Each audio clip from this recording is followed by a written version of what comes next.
बिस्मिल्लाहिर्रहमानिर्रहीम, अस्सलाम वालेकुम। With a different perspective Imran Memon एक बार फिर आप लोगों के साथ हाजिर। ये हफ़्ता भी हमने बुलिश मोमेंटम में देखा। 1156 पॉइंट्स हमने वीक ऑन वीक बेसिस पे गेन होते हुए देखे और it was the fifth consecutive win for the bulls, जो कि विनिंग स्ट्रीक के हिसाब से देखा जाए तो नवंबर 2021 से अब तक का बिगेस्ट विनिंग स्ट्रीक बुल्स ने रिकॉर्ड किया। एक बड़ा छोटा सा माइनर सा लो इंडेक्स ने 45,872 का पोस्ट किया और फिर 47,393 का हाई टेस्ट करने के बाद 47,076 पे ये हफ्ता जो है वो हमने क्लोज होते हुए देखा। वॉल्यूम्स की बात करें तो 794 मिलियन शेयर्स ट्रेड होते हुए नजर आए KSE 100 इंडेक्स स्टॉक से, जो कि पिछले हफ्ते के मुकाबले में तकरीबन 4% ज़्यादा हैं। और वंस अगेन नज़र आ रहा है कि अग्रेसिव या जो एक्सूबरेंट बायर्स थे वो मार्केट में एक्टिवली काम करते हुए नज़र आए। आने वाले हफ्ते की अगर बात करें तो 46,500 से ऊपर जो क्लोजिंग हुई है, इनफैक्ट अगर मैं प्रिसाइसली बात करूं तो 46,800 से ऊपर जो क्लोजिंग हुई है, ये वीक ऑन वीक बेसिस पे बुलिश मोमेंटम को या एक्साइटमेंट को या एक्सूबरेंस को बिल्कुल बता रही है कि ये अपनी पीक पे है और किसी किस्म का कोई डर या किसी किस्म का कोई फेयर मार्केट में नज़र नहीं आ रहा। और जो बुल्स पूरी तरह से पावर में हैं और हर तरह से वो नए रिकॉर्ड जो हैं वो अचीव करने के मूड में नज़र आ रहे हैं।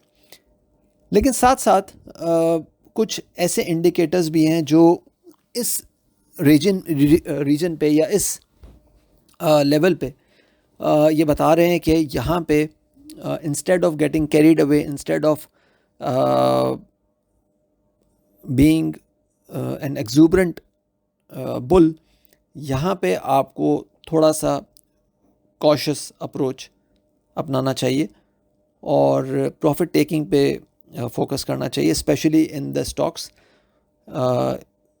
या इन द सेक्टर्स जो कि इंडेक्स के साथ जून 2023 का जो एक लो के बाद इंडेक्स ने हाई पे हाई पोस्ट किया है, उसके साथ जिन स्टॉक्स ने बड़ा बेहतर तरीके से और कुछ स्टॉक्स ने इंडेक्स को आउट परफॉर्म करते हुए जो है वो मूव बनाया है, उनमें एटलीस्ट आपको प्रॉफिट टेकिंग पे तवज्जो देनी चाहिए। अगर मैं सिर्फ कुछ स्टॉक्स का नाम लूँ तो pioneer cement, lucky cement, maple leaf, unity foods, shell Pakistan, ये वो स्टॉक्स हैं, तारिक ग्लास, और इसी तरह से INIL, ISL, ASTL, और मैं बात करूं तो ATRL, PRL, NRL, ये वो स्टॉक्स हैं जिन्होंने मार्केट को आउट परफॉर्म भी किया है और मार्केट के साथ इनमें से कुछ स्टॉक्स ने मार्केट को आउट परफॉर्म किया है, कुछ स्टॉक्स मार्केट के इन लाइन चलते रहे। तो मार्केट से मुराद KSE 100 इंडेक्स के इन लाइन चलते रहे। तो यहाँ पे इन स्टॉक्स में it would be a much better stance कि आप इन स्टॉक्स में जो है वो प्रॉफिट टेकिंग पे तवज्जो दें, ताकि आपकी जो कैश मैनेजमेंट है और जो एक्सपोजर मैनेजमेंट है वो बेहतर होती रहे and you be able to move to other stocks and capitalize the market in a proper manner। ये बड़ा ज़रूरी है यहाँ पे। तो ये तो मैंने बात कर ली अभी चीदा कि आपका जो है वो स्टांस क्या होना चाहिए या what should be your strategy to work in the market। अब अगर सिर्फ मैं यहाँ पे कुछ स्लाइड्स आपके साथ शेयर कर रहा हूँ। पहली स्लाइड जो है अभी आपको नज़र आएगी कि यहाँ पे मैंने लिखा हुआ है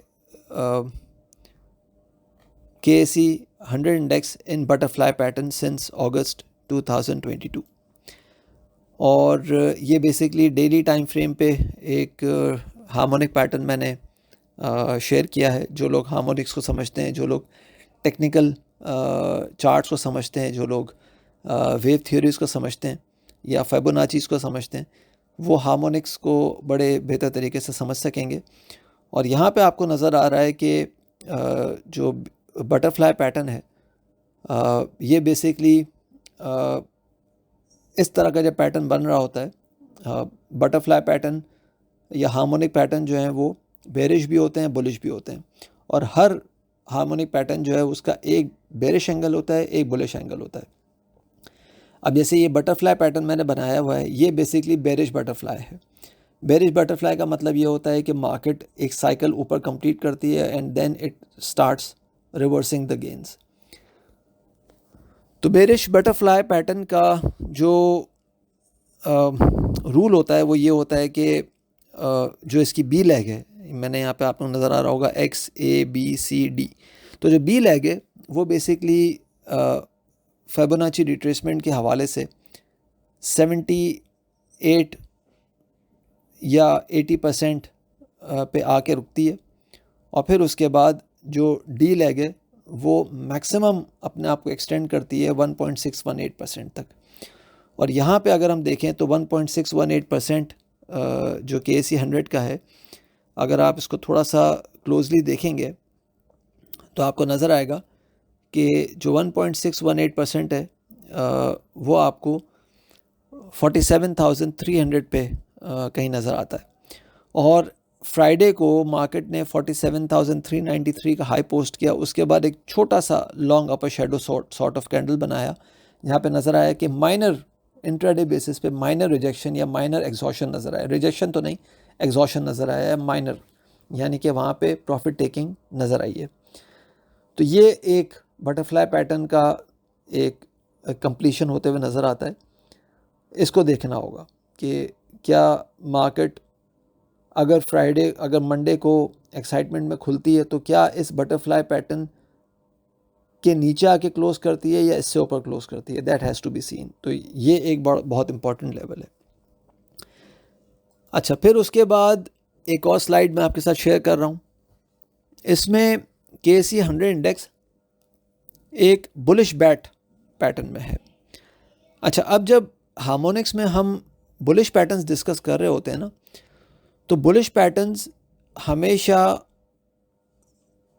जो विजिबिलिटी है वो आपको नज़र आती है कि उल्टी हो रही है। यानी कि यहाँ पे मैं अगर बात करूँ तो इस बैट पैटर्न को मैं अगर बात करूँ तो ये बुलिश बैट पैटर्न है। अच्छा, बुलिश बैट पैटर्न क्या होता है कि मार्केट के एक लो लगना बाकी होते हैं और उसके बाद फिर मार्केट अपने नए हाइस की तरफ मूव करने की कोशिश करती है। तो यहाँ पे नज़र आ रहा है कि जो बुलिश बैट पैटर्न है जो मार्च 2020 से बनना शुरू हुआ है। अच्छा, बैट पैटर्न की भी एक खुसूसियत होती है, खुसूसियत ये होती है कि इसके जो बी लेग है वो 50% तक कहीं जाता है, और फिर उसके बाद जो सी लेग है वो 0.886 तक कहीं एक्सटेंड करता है, और फिर उसके बाद जो आखिरी डी लेग है वो इतना ही 0.886 तक नीचे आता है। और 0.886 मीन्स कि वो एक्स जो इसका स्टार्टिंग पॉइंट था वो, और डी वो जो है वो जो अगेन आप लोग अगर फिबोनाची समझ रहे हैं तो समझ में आएगा, अदरवाइज़ इसको एक्सप्लेन करने के लिए पूरी थ्योरी होती है जो कि शायद इस वॉइस नोट में या इस वीलॉग में समझाना पॉसिबल नहीं होगा। तो सिर्फ आप विजुलाइज करें इसको कि यहाँ पे जो इसका सी लेग था 0.886 तक जो कंप्लीट होता था, वो सी लेग का लेवल था 47,700 से 48,300। अच्छा, अब यहाँ पे हमें नज़र आता है कि इसी लेवल पे आके अगेन इंडेक्स ने जो है वो थोड़ा सा एक रुकावट महसूस की है, दो के 47,393 पे की है, 47,700 या 48,300 अभी नहीं लगा। तो अगर उस तरह से देखा जाए तो मार्केट में अभी तकरीबन 1000 से 1300 पॉइंट्स की जगह है, जो कि मे बी मंडे को या ट्यूसडे को या वेडनेसडे को या आने वाले हफ्ते में कभी भी हम होते हुए देख सकते हैं। लेकिन पॉइंट ये है कि उसके बाद क्या है, उसके बाद फिर हम ये देख सकते हैं कि मार्केट में एक बड़ा करेक्टिव पुल बैक जो है वो देखा जा सकता है। अच्छा, उसके बाद साथ में अगर मैं एक और स्लाइड शेयर करूं जो कि उसूलन मुझे इस वीलॉग के सबसे पहले पार्ट में शेयर करनी चाहिए थी, और वो ये कि सिंस हम जुलाई का आखिरी दिन जो है वो कल ट्रेड होते हुए देखेंगे, और उसके बाद आप सबको मालूम है कि मैं जो YouTube पे जितना अपना मटेरियल है वो वीकली टर्म्स पे ही सिर्फ अपलोड कर रहा होता हूँ, डेली बेसिस पे नहीं कर रहा होता, वो मेरे सिर्फ प्रीमियम सब्सक्राइबर्स के लिए ही मैं कर रहा होता हूँ। तो इसलिए बेहतर है कि मैं उस चीज़ को यहाँ पे एक्सप्लेन कर दूँ इंस्टेड ऑफ कि मैं मंडे को अगर मैं करता तो वो मंडे को तो मैं यहाँ पे वो जो वीलॉग है वो अपलोड नहीं कर रहा होता। तो यहाँ पे आप ये देखें इस स्लाइड में तो आपको एक स्नैपशॉट नज़र आएगा कि 2011 से लेके अब तक यानी कि 12 सालों में KSE 100 ने मंथ ऑन मंथ बेसिस पे क्या परफॉर्मेंस दिखाई है। ये मैं हर महीने के एंड में या नए महीने के स्टार्ट होते हुए ये स्नैपशॉट शेयर कर रहा होता हूँ ताकि आपको एक फीलर मिल जाए कि अगला महीना सीजनल बेसिस पे या सालाना बेसिस पे इस महीने में मार्केट ने किस तरह से परफॉर्म किया है। तो अगर हम देखें तो जुलाई का महीना तो बुल्स को फेवर कर रहा था और जुलाई के महीने में अब तक अगर हम देखें तो 13.57% गेंस हम लोड होते हुए देख चुके हैं या 13.57% गेंस हम इंडेक्स में रिकॉर्ड होते हुए देख चुके हैं। अभी तक जुलाई का महीना ख़त्म नहीं हुआ, एक दिन बाकी है, तो वो लेट्स सी कि वो वहाँ पे ये नंबर्स जो हैं वो बढ़ते हैं या घटते हैं या उतने ही रहते हैं, that has to be seen. But अगर अगस्त में देखें तो अगस्त का महीना जो है ना वो थोड़ा सा यहाँ पे बताता है कि अगस्त का महीना मार्केट के लिए कुछ इतना फ्रूटफुल नहीं रहा हिस्टोरिकली। अगस्त 2011 में हमने मार्केट में तकरीबन 9% का फॉल देखा था। उसके बाद 2012 में 5% का गेन देखा। उसके बाद 13 में 4.9% का फॉल देखा। फिर 14 में 5.76% का फॉल देखा। देन इन 2015 2.8% का फॉल देखा। फिर 2016 में 0.71% का गेन देखा, फिर यानी कि 0.75%।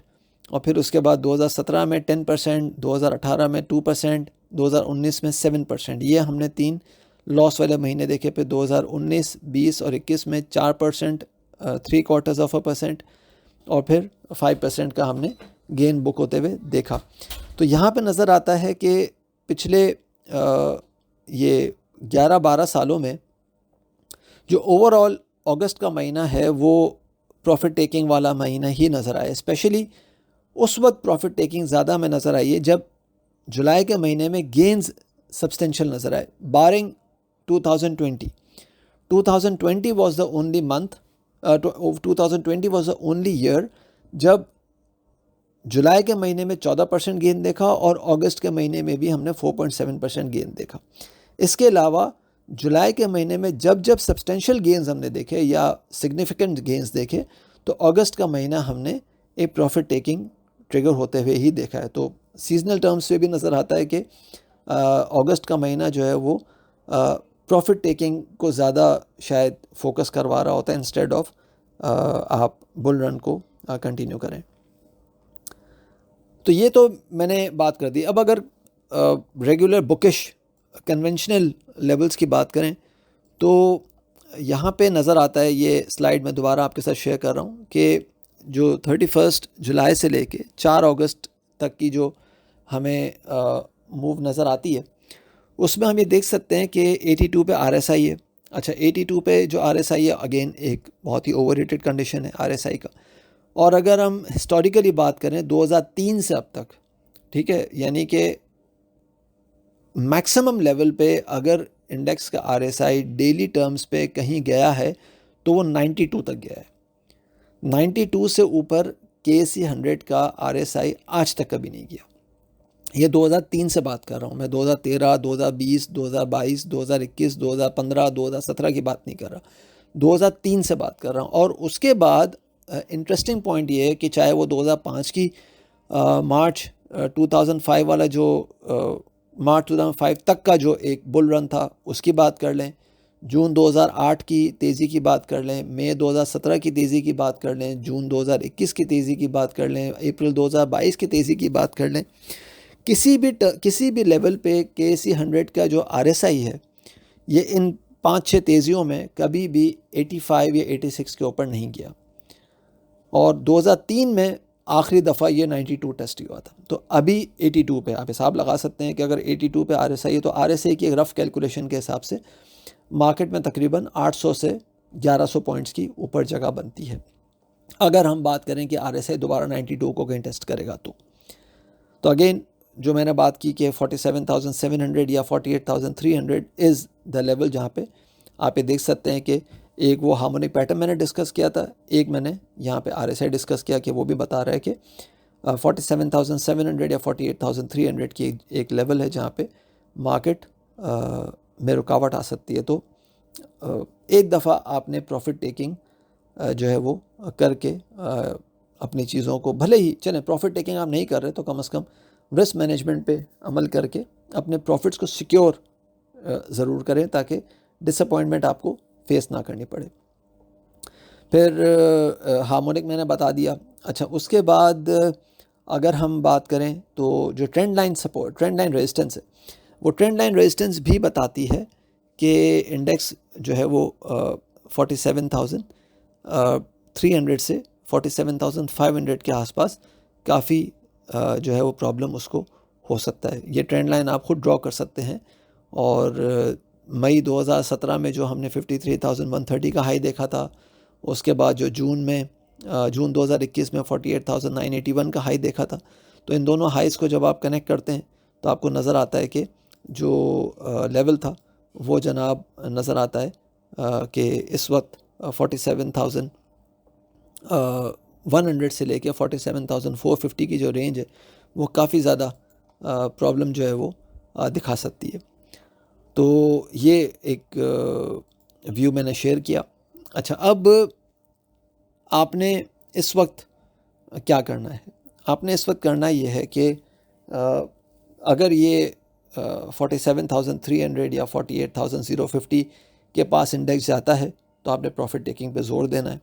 अगर इंडेक्स मिसाल यहाँ पे नहीं जाता और स्टार्ट ही थोड़ा सा जो है वो एक जिसको हम कह सकते हैं कि एक हेजिडेंट मूव लेता है या एक रुकावट वाली मूव लेता है, या हमें कह सकते हैं कि इसमें हम थोड़ा सा मार्केट में एक प्रेशर देख सकते हैं, चाहे वो 200-500 पॉइंट्स का ही क्यों ना हो। तो आप ये जहन में रखें कि 46,550 से लेके 46,400 की रेंज, 46,400 ही आप जहन में रखें। ये आपका जो है वो एक ऐसा लेवल होना चाहिए कि जिसके नीचे अगर चीज़ें जाती हैं तो फिर फर्दर हम प्रेशर जनरेट होते हुए देख सकते हैं। तो स्टॉप लॉस आप 46,400 का रख सकते हैं। और एक और जो लेवल नज़र आता है वो 45,900 का आता है। और 45,900 का लेवल ऐसा है कि इसके नीचे अगर चीज़ें रहती हैं, यानी कि अगर हमने 47,070 पे मार्केट को क्लोज़ होते हुए देखा है, तो इसका मतलब ये है कि इस लेवल से तकरीबन को 1200 पॉइंट्स डाउन अगर मार्केट जाती है तो वो एक लेवल होगा जहाँ पे हम इनिशियल अच्छी सपोर्ट देख रहे होंगे। लेकिन अगर ये लेवल टूटता है तो फिर हम प्रॉफिट टेकिंग को सेलिंग प्रेशर में कन्वर्ट होते हुए देख रहे होंगे। तो अब आप ideally your stop loss should be at 46,550, क्योंकि उसके नीचे जाती तो पे 46,400 या 45,900 तक एक नया लेवल, तकरीबन ये 600 पॉइंट्स के लेवल में एक नया लेवल जो है वो बड़े इजीली ओपन होते हुए नज़र आएगा। तो अब आपके रिस्क पे डिपेंड करता है कि आप 46,500 पे अपना रिस्क मैनेज करते हैं, या आप बड़े अग्रेसिवली आप ये कहते हैं कि नहीं मैं बड़ा रिस्क भी ले सकता हूँ या ले सकती हूँ, तो मैं 45,900 तक भी चीज़ें जो हैं वो मुझे कोई मसला नहीं करेगा। तो ये आप पे डिपेंड करता है। अपना ख्याल रखिएगा, अपनी राय से प्लीज़ ज़रूर आगाह कीजिएगा। थैंक यू, अल्लाह हाफ़िज़।